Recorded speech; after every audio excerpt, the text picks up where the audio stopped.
Welcome to doctor's cabin. ഇത് doctor's cabin ചർച്ച ചെയ്യുന്നത് മറവിയെക്കുറിച്ചാണ്. നമ്മളോട് സംസാരിക്കാനായി എറണാകുളം വൈദ്യരത്നം ഔഷധശാലയിലെ ഫിസിഷ്യൻ ഡോക്ടർ വിഷ്ണു നമ്മളോട് കൂടിയുണ്ട്. Doctor, welcome to show. Doctor, അത് നമ്മുടെ ഓർമ്മക്കുറവിനെ കുറിച്ച് പറഞ്ഞു കൊടുക്കാം. സാധാരണ നമ്മൾ ചില കാര്യങ്ങൾ മറന്നു പോകാറുണ്ട്. അതിന് എങ്ങനെയാണ് ഈ ഓർമ്മക്കുറവ് ഒരു അസുഖമായി മാറുന്നത്? അതെ അതെ വളരെയധികം ആളുകൾ ഇന്ന് ഏറ്റവും കൂടുതൽ ചർച്ച ചെയ്യപ്പെടുന്ന ഒരു വിഷയമാണ് ഈ ഓർമ്മക്കുറവും മറവി രോഗവും. എല്ലാ ഓർമ്മക്കുറവും മറവി രോഗമായിട്ട് ധരിക്കുന്ന ഒരു അവസ്ഥയിലാണ് ഇന്നിപ്പോൾ ആളുകളുള്ളത്. ചെറിയൊരു ഓർമ്മക്കുറവ് വന്നപ്പോൾ ഇത് മറവി രോഗമായിട്ട് മാറുമോ, അല്ലെങ്കിൽ വലിയ വലിയ അസുഖങ്ങളായിട്ട് മാറുമോ എന്ന് ചിന്തിക്കുന്ന ഒരു അവസ്ഥയിലാണ് നിൽക്കുന്നത്. എന്നാൽ അങ്ങനെയല്ല, എല്ലാ ഓർമ്മക്കുറവുകളും ഒരിക്കലും മറവി രോഗമല്ല. മറവി രോഗത്തിനൊരു ലക്ഷണമായിട്ട് മാത്രമാണ് ശരിക്കും ഓർമ്മക്കുറവ് വരുന്നത്. ഓർമ്മക്കുറവ് എന്ന് പല ഘടകങ്ങളെ ആശ്രയിച്ചിരിക്കും. ഉദാഹരണമായിട്ട് മൾട്ടിപ്പിൾ റെസ്പോൺസിബിലിറ്റി ഉള്ള ഒരാൾ, അദ്ദേഹത്തിന് ഒരുപാട് കാര്യങ്ങൾ ചെയ്യണം. അതായത് വീട്ടിലെ കാര്യങ്ങളുണ്ട്, അതുപോലെ ഓഫീസിലെ കാര്യങ്ങളുണ്ട്, മറ്റ് പല സ്ട്രെസ്സുകൾ, ഒരുപക്ഷെ സാമ്പത്തികമായ സ്ട്രെസ് ഉണ്ടാവാം. അപ്പോൾ അങ്ങനത്തെ അവസരം മൾട്ടിപ്പിൾ റെസ്പോൺസിബിലിറ്റി ഉള്ള ആളുകൾ കാര്യങ്ങൾ ചെയ്യുമ്പോൾ അതിൽ ചെറിയ ശ്രദ്ധ കൊടുക്കുന്ന കാര്യങ്ങൾ പെട്ടെന്ന് മറന്നു പോകാനുള്ള സാധ്യതയുണ്ട്. ഇപ്പം കൃത്യമായിട്ട് ജോലിക്ക് പോകുന്നൊരു പക്ഷേ അദ്ദേഹത്തിന് കൃത്യമായി ചെയ്യാൻ പറ്റും. പക്ഷേ അവിടെ ചെയ്യേണ്ട ചെറിയ കാര്യങ്ങൾ ചിലപ്പോൾ അദ്ദേഹം മറന്നു പോയെന്നിരിക്കും. ഇപ്പോൾ കാറിൻ്റെ കീഴെടുത്ത് ഇറങ്ങും, പക്ഷെ അത് എവിടെയെങ്കിലും വെക്കും, പിന്നീട് അത് ചിലപ്പോൾ കിട്ടാത്തൊരവസ്ഥ. പക്ഷെ അങ്ങനെയുള്ള ആളുകളിൽ അവർ തന്നെ പിന്നീട് അത് ആലോചിച്ച് ആ കാര്യം മനസ്സിലാക്കുകയും പിന്നീട് അവർക്കത് കാര്യം ബോധ്യപ്പെടുകയും ചെയ്യും. പക്ഷെ ഒരു മറവി രോഗം എന്ന് പറയുമ്പം ഒരിക്കലും അവർക്ക് അത് വീണ്ടും റിവൈവ് ചെയ്യാൻ, ഞാൻ ഇന്നടുത്ത് വെച്ചു, അല്ലെങ്കിൽ എനിക്ക് അങ്ങനെ ഒരു അബദ്ധം പറ്റി എന്നവർക്ക് അത് റിയലൈസ് ചെയ്യാൻ ബുദ്ധിമുട്ടായിട്ട് വരും. അപ്പോൾ മാത്രമേ അത് മറവി രോഗമായിട്ട് മാറുന്നുള്ളൂ. അതുപോലെ തന്നെ കുട്ടികളിൽ ഇന്നിപ്പോൾ ഏറ്റവും കൂടുതൽ പരീക്ഷാ സമയങ്ങളിലൊക്കെ ഡോക്ടേഴ്സിൻ്റെ ഒക്കെ വരാറുണ്ട്, പഠിച്ചത് ഓർക്കുന്നില്ല, മറന്നു പോകുന്നു, അങ്ങനെ പല കാര്യങ്ങൾ പറഞ്ഞിട്ട്. അതിൽ പ്രധാനമായിട്ടും നമ്മൾ മനസ്സിലാക്കേണ്ടത് പലപ്പോഴും ചിട്ടയോടുള്ള ഒരു പഠനത്തിൻ്റെ കുറവാണ് ഈ ഓർമ്മക്കുറവിന് കാരണം. എക്സാമിൻ്റെ ഒരു തലേദിവസമൊക്കെ വളരെ ഹറിയായിട്ട്, വളരെ ആങ്സൈറ്റിയോടുകൂടി, ഉത്കണ്ഠയോടുകൂടി പഠിക്കുമ്പോൾ അതിൽ മറവ് വരാനുള്ള സാധ്യത വളരെ കൂടുതലാണ്. ഉദാഹരണമായിട്ട് പറയുകയാണെങ്കിൽ, ഇപ്പോൾ വിവിധ വിഷയങ്ങളുള്ള ഒരു ബുക്കുകളുള്ള ഒരു ലൈബ്രറിയിൽ നമ്മൾ പോവുകയാണെന്ന് വിചാരിക്കുക. ഈ ലൈബ്രറിയിൽ വളരെ അടുക്കും ചിട്ടയോടുകൂടി വിവിധ വിഷയങ്ങളെ കൃത്യമായിട്ട് അടുക്കും ചിട്ടയോട് വെച്ചിരിക്കുന്ന ഒരു ലൈബ്രറി ആണെങ്കിൽ നമുക്ക് എളുപ്പത്തിൽ നമ്മൾ വിചാരിച്ച ഒരു വിഷയത്തെക്കുറിച്ചുള്ള ബുക്ക് നമുക്ക് പെട്ടെന്ന് കിട്ടും. അതിന് പകരം ഒരൊറ്റ ഷെൽഫിൽ വിവിധ വിഷയങ്ങളിലെ ബുക്കുകളും കുത്തി നിറച്ച ഒരു അലമാരി ലൈബ്രറി ആണെങ്കിൽ ചിലപ്പോൾ കിട്ടുമായിരിക്കും, പക്ഷെ അത് ആ സമയത്ത് നമുക്ക് കിട്ടണം എന്നില്ല. ഇത് തന്നെയാണ് ഈ തലേദിവസം പഠിക്കുന്ന കുട്ടികൾക്ക് സംഭവിക്കുന്നത്. അത് നേരത്തെ പഠിച്ചു വരുമ്പം ആ കാര്യം ബ്രെയിനിൽ കൺസോൾട്ടേറ്റഡ് ആവും, രജിസ്റ്റർ ചെയ്യപ്പെടും, കൃത്യമായിട്ട് രജിസ്റ്റർ ചെയ്യപ്പെടും. മറ്റേത് അങ്ങനെയല്ല, അവർ വിവിധ വിഷയങ്ങൾ പഠിക്കുന്നു, ഇത് ചിലടത്ത് ചിതറിക്കിടക്കുന്നു, ചിലത് ഓർക്കും, ചിലത് ആ സമയത്ത് അവർക്ക് റീപ്രൊഡ്യൂസ് ചെയ്യാൻ പറ്റാതെ വരും. പിന്നെ സ്ത്രീകളിൽ ഇതുപോലെ ഓർമ്മക്കുറവ് വളരെ അടുത്ത് കാണുന്നുണ്ട്. അതിന് കൂടുതലും നമുക്ക് കണ്ടുവരുന്നത് ഈ തൈറോയ്ഡ് ഗ്രന്ഥിയുടെ പ്രവർത്തനം മന്ദീഭവിക്കുന്നുണ്ട്. ഹൈപ്പോതൈറോയിഡിസം എന്ന അസുഖത്തിൻ്റെ ഭാഗമായിട്ട് ഓർമ്മക്കുറവ് കാണാറുണ്ട്. അത് സാധാരണഗതിയിൽ കൃത്യമായിട്ട് കണ്ടെത്തുകയും അതിനുള്ള മരുന്നുകൾ ചെയ്യുകയും ചെയ്ത് നമുക്ക് 100% റിവേഴ്സ് ചെയ്യാൻ പറ്റുന്നതാണ് ഈ തൈറോയ്ഡ് ഗ്രന്ഥിയുടെ പ്രവർത്തനത്തിൻ്റെ കുറവ് കൊണ്ടുള്ള ഓർമ്മക്കുറവ്. പക്ഷേ അതിൻ്റെ മരുന്നുകൾ ചിലപ്പോൾ കണ്ടിന്യൂ ചെയ്യേണ്ടി വരും. പക്ഷേ ആ ഓർമ്മക്കുറവ് നമുക്ക് റിവേഴ്സ് ചെയ്യാൻ പറ്റും. പക്ഷേ ഓർമ്മക്കുറവ് ഒരു രോഗമായിട്ട് മാറുക എന്ന് പറഞ്ഞു കഴിഞ്ഞാൽ ഇത് ആദ്യം ഇങ്ങനെ കാര്യങ്ങൾ പതുക്കെ മറന്നു പോവുക, അത് കുറേശ്ശെ ആ കാര്യങ്ങളെക്കുറിച്ച് ചിന്തിച്ചെടുക്കാൻ പറ്റാതെ വരിക, പിന്നീട് അത് മറ്റാളുകൾ, അതായത് വീട്ടിലുള്ളവരോ അല്ലെങ്കിൽ ബന്ധുക്കളോ അല്ലെങ്കിൽ മറ്റാളുകൾ പതുക്കെ അത് നോട്ടീസ് ചെയ്യപ്പെടുന്നു, ഇദ്ദേഹത്തിന് ഇങ്ങനെ ഒരു പ്രശ്നമുണ്ട്, നോട്ടീസ് ചെയ്യപ്പെടുകയും അത് പിന്നീട് ഒരു അസുഖമായിട്ട് മാറുമ്പോഴാണ് അതൊരു മറവി രോഗം അല്ലെങ്കിൽ ഡെമൻഷ്യ എന്ന് പറയാൻ പറ്റുള്ളൂ. ഡെമൻഷ്യ എന്ന് പറഞ്ഞാൽ ശരിക്കും ഒരു 80 തൊട്ട് 100 വരെ ഉള്ള മറവി രോഗങ്ങളെ ഒരുമിച്ച് ചേർത്ത് പറയുന്ന ഒരു പേരാണ് ഡെമൻഷ്യ എന്നത്. അപ്പോൾ ഈ ഡെമൻഷ്യയിൽ ഏറ്റവും കൂടുതലായിട്ട് നമുക്ക് കാണുന്നത് 60%-ഓളം ആകെയുള്ള ഡെമൻഷ്യയിൽ 60%-ഓളം അൾഷിമേഴ്സ് ഡെമൻഷ്യയാണ് നമുക്ക് കാണാൻ സാധിക്കുക. അത് നമ്മുടെ നാട്ടിൽ നിന്ന് വളരെയധികം കൂടിക്കൊണ്ടിരിക്കുകയാണ്. നമ്മുടെ മാറിയ ജീവിത സാഹചര്യങ്ങളും അല്ലെങ്കിൽ ഭക്ഷണക്രമങ്ങളും ഒക്കെ ആവും അതിന് കാരണമായിട്ട് കാണുന്നത്. എന്തൊക്കെ കാരണങ്ങൾ കൊണ്ട് ഈ മറവി രോഗം വരാൻ സാധ്യതയുണ്ട്? മറവി രോഗം, അതാണ് ഞാൻ നേരത്തെ പറഞ്ഞത്. മറവി രോഗം എന്ന് പറയുമ്പം അതിപ്പം യഥാർത്ഥ കാരണം ഇനിയും കണ്ടുപിടിക്കപ്പെട്ടില്ല. എന്താണ് മറവി രോഗത്തിന് ഇന്നൊരു കാരണം എന്ന് നമുക്ക് പറയാൻ പറ്റില്ല. അതിൽ അൾഷിമേഴ്സ് ഡെമൻഷ്യയെക്കുറിച്ചാണ് ഏറ്റവും കൂടുതൽ പഠനങ്ങൾ നടത്തിയിട്ടുള്ളത്. അതല്ലാതെ തന്നെ പലതരം ഡെമൻഷ്യകളുണ്ട്. ഇപ്പം ഫ്രോണ്ടോ ടെമ്പറൽ ഡെമൻഷ്യ എന്നുള്ള ഡെമൻഷ്യ ഉണ്ട്. അതിൽ ശരിക്കും ഈ ബിഹേവിയറൽ ചേഞ്ചസ് മാത്രം ആണ്, സാമൂഹ്യമായിട്ടുള്ള ബിഹേവിയറൽ ചേഞ്ചസ് മാത്രമാണ് പേഷ്യൻറ്റിന് വരാറുള്ളത്. ഇപ്പം ഞാൻ നേരത്തെ പറഞ്ഞ പോലെ ഈ ഹൈപ്പോതൈറോയിഡിസത്തിൻ്റെ പ്രോബ്ലങ്ങൾ ഉണ്ടാകുമ്പോൾ അതാണ് അതിന് കാരണം, അതായത് തൈറോയ്ഡ് ഗ്രന്ഥിയുടെ പ്രവർത്തനത്തിൻ്റെ കുറവ്. പിന്നെ ചിലർക്ക് ഇപ്പം ബ്രെയിനിൽ ട്യൂമർ അല്ലെങ്കിൽ മറ്റെന്തെങ്കിലും ഗ്രോത്തുകൾ, ഈ സബ്ഡ്യൂറൽ ഹെമിറ്റോമ, അതായത് ബ്ലഡ് കെട്ടിക്കിടക്കുന്ന ഒരവസ്ഥ, അങ്ങനെയുള്ള വരുമ്പോൾ നമ്മുടെ ഓർമ്മയുടെ സെൻറ്റേഴ്സിനെ, ബ്രെയിനിലുള്ള മെമ്മറി സെൻറ്റേഴ്സിനെ ഇത് പ്രസ് ചെയ്യുകയും അല്ലെങ്കിൽ ആ ഭാഗത്തോടുള്ള സർക്കുലേഷൻ കുറയുകയും അത് ശരിയായ രീതിയിൽ പ്രവർത്തനം നടക്കാതെ വരികയും ചെയ്യുമ്പോഴും മറവി രോഗം സംഭവിക്കാം.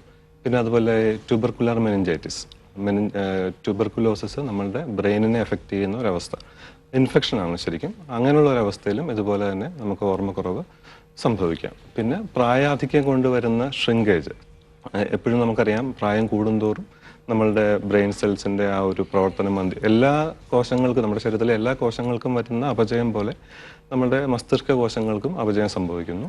ആ ഷ്രിങ്കേജ് കൊണ്ട് നമുക്ക് ഈ പറഞ്ഞ പോലെ ഓർമ്മക്കുറവ് വരാം. അങ്ങനെ പല ലക്ഷണങ്ങൾ എന്തൊക്കെയാണ്? ഇപ്പോൾ ഓർമ്മക്കുറവുള്ള ഒരു വ്യക്തി എന്തൊക്കെ ലക്ഷണങ്ങളാണ്? അതെ, ഓർമ്മക്കുറവ് ഒരു ആദ്യത്തെ ലക്ഷണം ഞാൻ നേരത്തെ പറഞ്ഞ പോലെ തന്നെ അവർക്ക് തന്നെ ആദ്യം അത് ഫീൽ ചെയ്യും.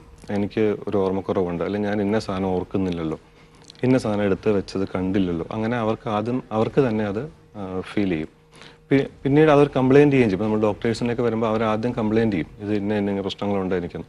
പക്ഷെ അത് പോകെ വരുമ്പോൾ പിന്നീട് അവർക്കത് മനസ്സിലാകാൻ പറ്റാതെ വരും. അതിങ്ങനെ ഒരു പ്രശ്നം ഉണ്ടായിട്ടുണ്ട്, അല്ലെങ്കിൽ എനിക്ക് ഇന്ന സാധനം ഓർക്കാൻ പറ്റുന്നില്ല എന്നുള്ളത് അവർക്ക് മനസ്സിലാകാതെ വരും. അതാണ് എൻ്റെ അടുത്തൊരു ലക്ഷണം. അപ്പോഴാണ് പലപ്പോഴും അത് നമ്മുടെ സാമൂഹ്യമായ പരിസ്ഥിതിയിൽ അവർ വെറുതെ പറയുന്നതാണ്, മോക്കിംഗ് ആണെന്നൊക്കെ പലപ്പോഴും പല ആളുകളും നമ്മൾക്ക് വന്ന് പറയാറുണ്ട്. കാരണം ഒരു ചില കാര്യങ്ങളെ മറക്കുന്നുള്ളൂ. ഉദാഹരണമായിട്ട് രാവിലെ ചായ കുടിച്ചത് മറന്നുപോകും. പക്ഷേ ഒരു 40 വർഷം മുമ്പുള്ള കാര്യം ചോദിച്ചാൽ അവർ വളരെ കൃത്യമായിട്ട് ഇന്നലെ കഴിഞ്ഞ പോലെ പറയും. അപ്പോൾ അത് ബന്ധുക്കൾക്ക് ഒരു കൺഫ്യൂഷൻ ഉണ്ടാക്കും, ഇദ്ദേഹം വെറുതെ പറയുന്നതാണോ. ചിലപ്പോൾ മറ്റൊരാൾ വരുമ്പോൾ പറയും എനിക്കിന്ന് രാവിലെ ചായ തന്നില്ല, അല്ലെങ്കിൽ എനിക്ക് രാവിലെ ഇന്ന് ഫുഡ് തന്നില്ല എന്ന് പറയുമ്പോൾ അതൊരു ബുദ്ധിമുട്ട് തോന്നും. പക്ഷേ അത് അവരുടെ രോഗത്തിൻ്റെ ഭാഗമാണ്. പിന്നീട് അതും കഴിഞ്ഞിട്ട് പിന്നീട് അവർക്ക് അങ്ങനെയുള്ള അതിൽ ശരിക്കും നല്ല സപ്പോർട്ടാണ് ശരിക്കും പേഷ്യൻറ്റിന് കൊടുക്കേണ്ടത്. പിന്നീടുള്ളൊരവസ്ഥ എന്ന് പറഞ്ഞാൽ അവർക്ക് നടക്കാനുള്ള മറ്റുള്ള മോട്ടോർ സിസ്റ്റത്തിൻ്റെ ആ ഒരു പ്രവർത്തന തകരാറുകൾ, അതായത് നടക്കുക അല്ലെങ്കിൽ മറ്റുള്ള കാര്യങ്ങൾ ചെയ്യുക, അതിനൊക്കെ തകരാറുകൾ വരും. പിന്നീട് ഒരു കിടക്കുന്ന ഒരു അവസ്ഥയായിരിക്കാം. അങ്ങനെയാണ് അതൊരു കോമയിലോട്ടും അവസാനം ഡെത്തിലോട്ടും വരുന്ന ഒരു ഇത്. അതാണ് ഒരു പ്രോഗ്രഷൻ. അതായത് ഡെമൻഷ്യ എന്ന് പറയുമ്പോൾ തന്നെ അങ്ങനെയാണ്, ഒരു പ്രോഗ്രസീവ് മെമ്മറി ലോസ് ആണ്, അല്ലെങ്കിൽ progressive decline of all the functions of brain ആണ് ശരിക്കും ഡെമൻഷ്യ എന്ന് പറയുന്നത്. അപജയമാണ് എല്ലാത്തിൻ്റെയും. അപ്പോൾ ഇതിനുള്ള രോഗനിർണയം എങ്ങനെയാണ് ചെയ്യുന്നത്? രോഗനിർണയം ചില ബ്ലഡ് ടെസ്റ്റുകൾ ചെയ്യാറുണ്ട്. അത് ജനറൽ ആയിട്ടുള്ള അവരുടെ ഒരു കണ്ടീഷൻ മനസ്സിലാക്കാൻ വേണ്ടിയാണ് നമ്മൾ സാധാരണ ചെയ്യാറ്. പിന്നെ ബ്രെയിൻ ഇമേജിംഗ് ടെക്നിക്സ് തന്നെയാണ് നമ്മൾ കൂടുതൽ ഉപയോഗിക്കുക. CT, അതുപോലെ MRI, അങ്ങനത്തെ ഇമേജിംഗ് ടെക്നിക്സ് ആണ് കൂടുതൽ ഉപയോഗിക്കുക. അതിൽ നമുക്ക് ബ്രെയിൻ ഷ്രിങ്കേജ് മനസ്സിലാക്കാൻ പറ്റും. ഇപ്പോൾ ഒരിക്കലും അൾഷൈമേഴ്സ് പോലുള്ള അസുഖത്തെ ഒരു CT സ്കാൻ എടുത്തിട്ട് നമുക്ക് ഡയഗ്നോസ് ചെയ്യാൻ പറ്റില്ല. അതിൽ കുറേയൊക്കെ ഒരു ലക്ഷണങ്ങളും അതിൻ്റെ ഒരു പ്രോഗ്രഷനും ഹിസ്റ്ററിയിലാണ് പ്രാധാന്യമുള്ളത്. പക്ഷെ നമ്മൾ എന്തിനാണത് ചെയ്യുന്നത് വെച്ചാൽ ഇതുപോലെ മറ്റെന്തെങ്കിലും കാരണം കൊണ്ടാണോ ഈ ഓർമ്മക്കുറവ് വന്നിട്ടുള്ളത്. ഞാൻ നേരത്തെ പറഞ്ഞ ചിലപ്പോൾ ട്യൂമറിൻ്റെ ആവാം, അല്ലെങ്കിൽ മറ്റെന്തെങ്കിലും ഒരു ഹെമിറ്റോമയുടെ ആവാം. അപ്പം അങ്ങനെയുള്ള കാരണം കൊണ്ടാണോ വന്നത് എന്ന് ശരിക്കും ഡയഗ്നോസ് ചെയ്യാൻ വേണ്ടിയാണ് നമ്മൾ ഈ CT ഇമേജിംഗ് ടെക്നിക്സ് ഉപയോഗിക്കുന്നത്. അപ്പം അത് കണ്ടെത്തിയിട്ട് യഥാർത്ഥ കാരണം കണ്ടെത്തി അതിന് നമ്മൾ ചികിത്സ നിശ്ചയിക്കുകയാണ് സാധാരണ ചെയ്യാറ്. ഇപ്പോൾ അൾഷിമേഴ്സ് രോഗികളെ അവർ എങ്ങനെയാണ് നമ്മൾ പരിചരിക്കേണ്ടത്? അതെ, അത് വളരെ പ്രധാനപ്പെട്ട ഒരു കാര്യമാണ്. കാരണം ഇന്നിപ്പോൾ നമുക്കറിയാം ഏറ്റവും പുതിയ കണക്കുകളനുസരിച്ച് ഇന്ത്യയിലും ചൈനയിലും ഒക്കെ ശരിക്കും വികസിത രാജ്യങ്ങളിൽ വരുന്ന അതേ തോതിൽ അൾഷിമേഴ്സ് രോഗികൾ കൂടിക്കൊണ്ടിരിക്കുകയാണ്. പക്ഷേ ഇന്നും നമ്മൾക്ക് അതിനെക്കുറിച്ചുള്ള അവയർനെസ് ശരിക്കും കുറവാണ് എന്ന് തന്നെ പറയാം. അതിനുവേണ്ടിയാണ് ഇപ്പോൾ നമ്മൾ അൾഷിമേഴ്സ് ഡേ സെപ്റ്റംബർ 21 ശരിക്കും ആചരിക്കുന്നത്. 1994 മുതൽ സ്കോട്ട്ലൻഡിലാണ് ഫസ്റ്റ് ആചരിച്ചു തുടങ്ങി. പിന്നീട് ഇപ്പോൾ നമ്മൾ അതിന് തൊട്ട് എല്ലാ വർഷങ്ങളും ആചരിച്ചു വരികയാണ്. അപ്പോൾ ഇതിൻ്റെ ഉദ്ദേശം തന്നെ ശരിക്കും പേഷ്യൻ്റ് കെയറിനേക്കാളേറെ പേഷ്യൻ്റെ കൂടെ അല്ലെങ്കിൽ ആ രോഗിയുടെ പരിചരിക്കുന്ന ആളുകൾക്ക് വേണ്ട നിർദ്ദേശങ്ങളും അല്ലെങ്കിൽ അവരെ പഠിപ്പിക്കാനും വേണ്ടിയാണ് ശരിക്കും ഇത് നമ്മൾ ഉദ്ദേശിക്കുന്നത്. ഇന്ന രീതിയിൽ ഇത് ഇവരുടെ ഒരു രോഗാവസ്ഥയാണെന്നും ഇത് രോഗമാണ് അവരെ കൊണ്ട് ഇങ്ങനെ ചെയ്യിക്കുന്നത് എന്ന് നമ്മൾ രോഗികളെ പഠിപ്പിക്കാൻ വേണ്ടിയാണ് ശരിക്കും ഇത് ഉപയോഗിക്കുന്നത്. അതിൽ ആദ്യമായിട്ട് മനസ്സിലാക്കേണ്ടത് ഇവർ ശരിക്കും ഇവരുടെ ബാല്യത്തിലോട്ട് തിരികെ പോകുന്ന ഒരു അവസ്ഥയാണത്. അതായത് ഒരു കൊച്ചുകുട്ടി ചെയ്യുന്നത് പോലെ അവർക്ക് ഓർമ്മയില്ല, എന്താ ചെയ്യുന്നുള്ളവർക്ക് ഓർമ്മയില്ല. അപ്പോൾ അത് അവരെ കുറ്റപ്പെടുത്തുകയും അല്ലെങ്കിൽ അവർ ചിലപ്പോൾ ചെയ്തില്ല എന്ന് പറഞ്ഞ് പല കാര്യങ്ങളും വാദിക്കാൻ സാധ്യതയുണ്ട്. അപ്പോൾ നമ്മൾ അത് ഏകദേശം അംഗീകരിച്ചു കൊടുക്കുന്ന രീതിയിലുള്ള ഒരു സമീപനമാണ് നമ്മൾ അൾഷിമേഴ്സ് രോഗികളോട് ചെയ്യേണ്ടത്. ഡോക്ടർ, നമുക്കൊരു കോളർ ഉണ്ട്. ഹലോ ഹലോ ഹലോ ഡോക്ടേഴ്സ് ക്യാബിനിലേക്ക് സ്വാഗതം. ആരാണ്? എന്റെ പേര് സുനിൽകുമാർ. ഡോക്ടർ സംസാരിച്ചോളൂ. ഹലോ, പറയൂ. സർ, എന്റെ പേര് സുനിൽകുമാർ. പറയൂ. ഞാൻ കണ്ണൂരിൽ വിളിക്കുന്നത്. ഓക്കെ. ഞാൻ ഇപ്പോ PSC എക്സാമിന് വേണ്ടി പ്രിപ്പയർ ചെയ്തുകൊണ്ടിരിക്കുന്ന ഒരു വ്യക്തിയാണ്. ഓക്കെ. അപ്പോൾ ചില അവസരങ്ങളിൽ എനിക്ക് നമ്മള് വർക്ക് ചെയ്തതാണ്, പക്ഷെ അത് നമുക്ക് ചില സമയത്ത് ആവശ്യമുള്ള സമയത്ത് നമുക്ക് കിട്ടുന്നില്ല അത്. കിട്ടുന്നില്ല, അത് പഠിച്ചത് ഓർത്തെടുക്കാൻ പറ്റുന്നില്ല. അതെ, പക്ഷെ കുറച്ച് കഴിയുമ്പോൾ അത് കിട്ടുന്നുമുണ്ട്. അതെ അതെ, അതാണ് ഞാൻ നേരത്തെ പറഞ്ഞത്. അതായത് ഇതൊരിക്കലും പലപ്പോഴും ഇതിനെ മറവി രോഗം എന്നൊക്കെ തെറ്റിദ്ധരിക്കാറുണ്ട്. ഇതൊരിക്കലും മറവി രോഗമല്ല. അതായത് നമ്മൾ ഒരുപാട് കാര്യങ്ങൾ ഒരുമിച്ച് ചെയ്യുകയും പിന്നെ ഒരു സ്ട്രെസ്സ് ഉത്കണ്ഠയോടുകൂടി ചെയ്യുന്നത് കൊണ്ടാണ് ഇങ്ങനെ സംഭവിക്കുന്നത്. അത് പരീക്ഷ എന്നുള്ളൊരു വലിയൊരു സ്ട്രെസ്സ് മുന്നിൽ നിൽക്കുന്നതുകൊണ്ടാണ് ഇങ്ങനെ സംഭവിക്കുന്നത്. അത് ശരിക്കും ചിട്ടയോടുകൂടിയുള്ള ഒരു പഠനം, കൃത്യമായിട്ടുള്ള പഠനം, പിന്നെ ഉറക്കം, ശരിക്കും ഉറങ്ങാൻ ശ്രമിക്കുക പഠനത്തിനിടയ്ക്ക്. ഈ രാത്രിയിൽ ഉറക്കം നിന്ന് പഠിക്കുന്നത് പലപ്പോഴും ഇതിന് ദോഷമായിട്ട് കാണാറുണ്ട്. കാരണം രാത്രികാലങ്ങളിലാണ് നമ്മുടെ ബ്രെയിനിൽ നമ്മൾ പഠിച്ചതിൻ്റെ ഒരു അടുക്കി വയ്ക്കൽ, അതായത് കൺസൾട്ടേഷൻ നടക്കുക. അപ്പോൾ നമ്മൾ ശരിയായി ഉറങ്ങിയാൽ മാത്രമേ നമ്മൾക്ക് അത് ആവശ്യമുള്ള സമയത്ത് അത് ഉപയോഗിക്കാൻ പറ്റുകയുള്ളൂ. പലപ്പോഴും രാത്രിയിലിരുന്ന് പഠിക്കുന്നവർക്ക് അല്ലെങ്കിൽ രാത്രിയിൽ ഒരുപാട് നേരം മറ്റ് കാര്യങ്ങൾ ചെയ്യുന്നവർക്ക് ഓർമ്മക്കുറവ് ഭാവിയിൽ വരുന്നതായിട്ട് കാണാറുണ്ട്. അപ്പോൾ കൃത്യമായി ഒരു ചിട്ടയോട് പഠിക്കാൻ ശ്രമിക്കും. ഹലോ ഹലോ ഹലോ ഡോക്ടേഴ്സ് ക്യാബിനിലേക്ക് സ്വാഗതം. ആരാണ്? ഞാൻ ഇവിടുന്ന് ആലുവന്നാണ് വിളിക്കുന്നത്. ഡോക്ടർ സംസാരിച്ചോളൂ. എന്റെ അമ്മയ്ക്ക് വേണ്ടിയിട്ടാണ് ഞാൻ സംസാരിക്കുന്നത്. വയസ്സായതാണ്. എത്ര വയസ്സുണ്ട് ഇപ്പൊ ആൾക്ക്? 83 വയസ്സുണ്ടാവും തോന്നുന്നു. 83 വയസ്സുണ്ട്. ഓക്കെ. അപ്പൊ അത് ഭയങ്കരമായിട്ട് ഭയങ്കര മറവിയുണ്ട്. ഭയങ്കരമായിട്ട് മറവി എന്ന് വെച്ചാല് പിന്നെ ഇപ്പൊ എന്താണെന്ന് വെച്ചാൽ നാരായണ നാരായണ എന്ന് എപ്പോഴും പറയായിരുന്നു. ശരി. അതിപ്പോ ഭയങ്കരമായിട്ട് ആ നാരായണ എന്നുള്ളത് ഭയങ്കര ശബ്ദത്തോടു കൂടിയും ഭയങ്കര ഇതായിട്ടും ഭയങ്കര കൈകാലത്തിട്ട് ഭയങ്കര ശബ്ദമൊക്കെ ആയിട്ട് ഇങ്ങനെ പറയാ.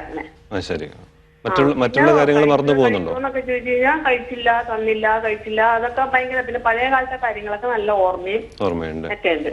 അതെ അതെ അതെ, മറ്റുള്ള കാര്യങ്ങൾ മറന്നു പോകുന്നു അല്ലേ? മറ്റുള്ള കാര്യങ്ങൾ മറന്നു പോകുന്നു. പഴയ കാര്യങ്ങളൊക്കെ പറഞ്ഞു കഴിഞ്ഞാൽ നല്ല സന്തോഷമാണ്, ഓർമ്മയായിട്ട് എല്ലാം വർത്തമാനമൊക്കെ പറയും. അതിനെപ്പറ്റി നല്ല സന്തോഷമായിട്ട് അപ്പൊ ഇരിക്കും. ഇപ്പോഴത്തെ കാര്യങ്ങൾ എന്ത് ചോദിച്ചാലും അങ്ങനെ ഓർമ്മയില്ല. ആഹാരം കഴിച്ച കാര്യങ്ങളൊക്കെ മറന്നു പോകും. അവർക്ക് മക്കളാണെന്നറിയാം, പക്ഷെ പേരൊക്കെ പറയാനും ഒക്കെ വിഷമവും ബുദ്ധിമുട്ടുണ്ട്. ആഹാരം കഴിച്ച കാര്യങ്ങളൊക്കെ മറന്നു പോകും. ഇപ്പൊ രാവിലെ കഴിച്ച എന്താണ് അങ്ങനെയൊക്കെ മറന്നു പോകുന്നുണ്ട്. അതെ, അപ്പൊ അതാണ് നമ്മൾ നേരത്തെ സംസാരിച്ചുകൊണ്ടിരുന്നത്. അത് ഒരു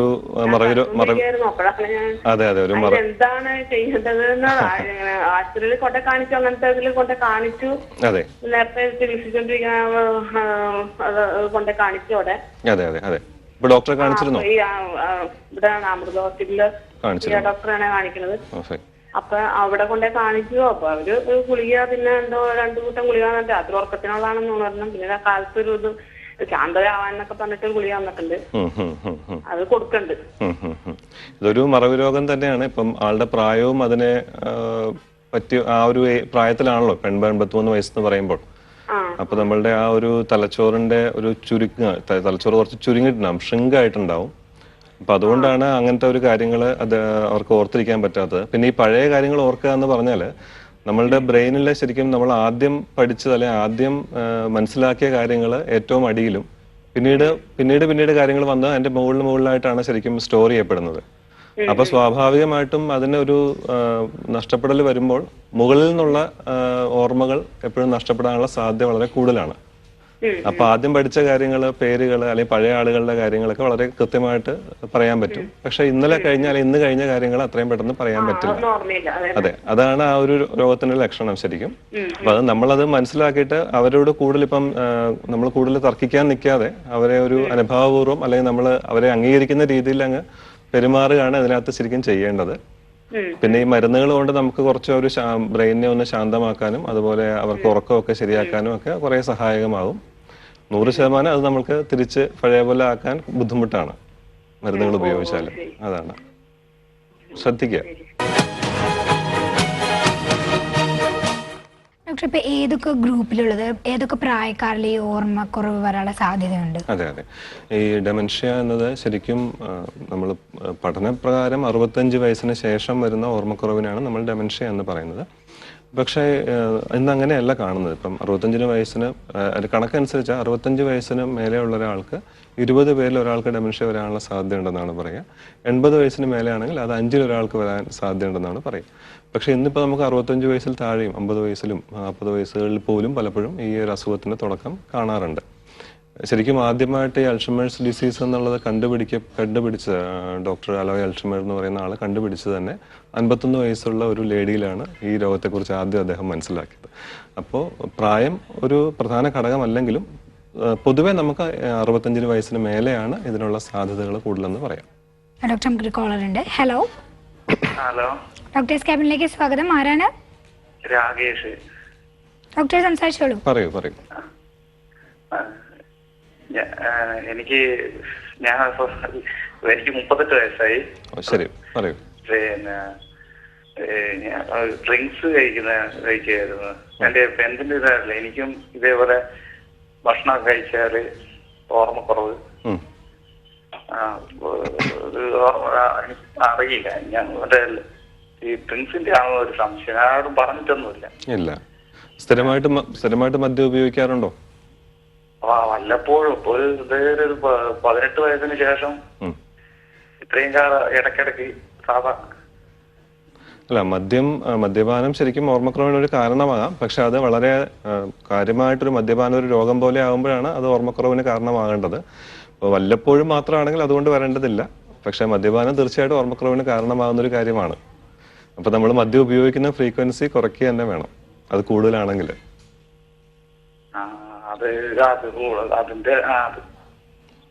ഹലോ, പറയൂ. കൂടുതലായിട്ട് ഉപയോഗിച്ചിന്. അതാണ്, കൂടുതലായിട്ട് ഉപയോഗിച്ചിട്ടുണ്ടെങ്കിൽ അത് നമ്മളുടെ തലച്ചോറിലെ കോശങ്ങളെ ബാധിക്കുമല്ലോ. കാരണം ഈ മദ്യത്തിൻ്റെ ഒരു പ്രത്യേകത എന്ന് പറഞ്ഞാൽ ആദ്യം അത് നമ്മളുടെ നാഡീവ്യവസ്ഥയെ ഒന്ന് ഉദ്ദീപിപ്പിക്കുകയും പിന്നീട് അത് തളർത്തുകയും ചെയ്യുന്ന ഒരു സാധനമാണ് മദ്യം എന്ന് പറയുന്നത്. അപ്പൊ നമുക്ക് മദ്യം ഉപയോഗിക്കുമ്പോൾ ആദ്യം നല്ലൊരു സ്റ്റിമുലേഷൻസ് ഒക്കെ തോന്നും. പക്ഷെ അത് കഴിയുമ്പോൾ പിന്നീട് അത് നാഡീവ്യൂഹത്തെ ശരിക്കും തളർത്തുകയാണ് ചെയ്യുക. അപ്പൊ അത് നമ്മളുടെ ഓർമ്മയും ബാധിക്കാമല്ലോ. അത് ശ്രദ്ധിക്കണം കേട്ടോ. മദ്യത്തിന്റെ ഉപയോഗം മാക്സിമം ഒഴിവാക്കാൻ ശ്രമിക്കൂ.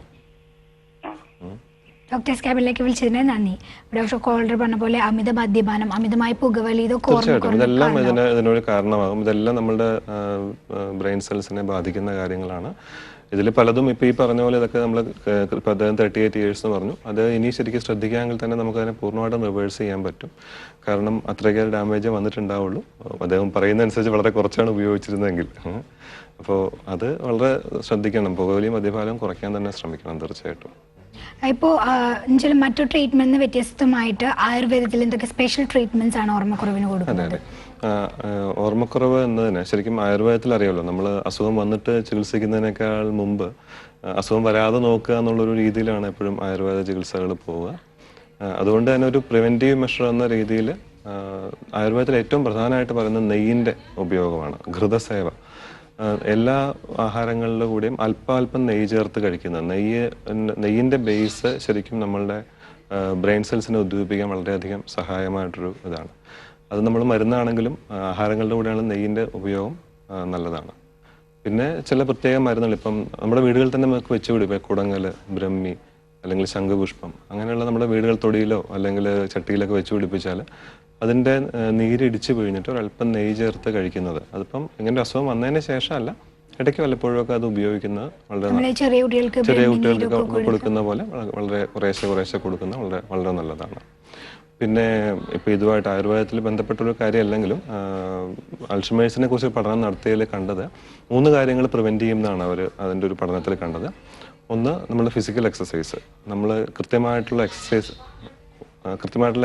ചെയ്യുകയാണെങ്കിൽ നമ്മളുടെ ഈ ബ്രെയിൻ സെൽസിൻ്റെ മെമ്മറി സെൻറ്റേഴ്സിൻ്റെ അട്രോഫി അല്ലെങ്കിൽ ചുരുക്കുന്ന അവസ്ഥ കുറയുകയും ഒരു പരിധിവരെ നമുക്ക് മെമ്മറിയെ നിർത്താൻ പറ്റും എന്നാണ് കണ്ടിട്ടുള്ളത്.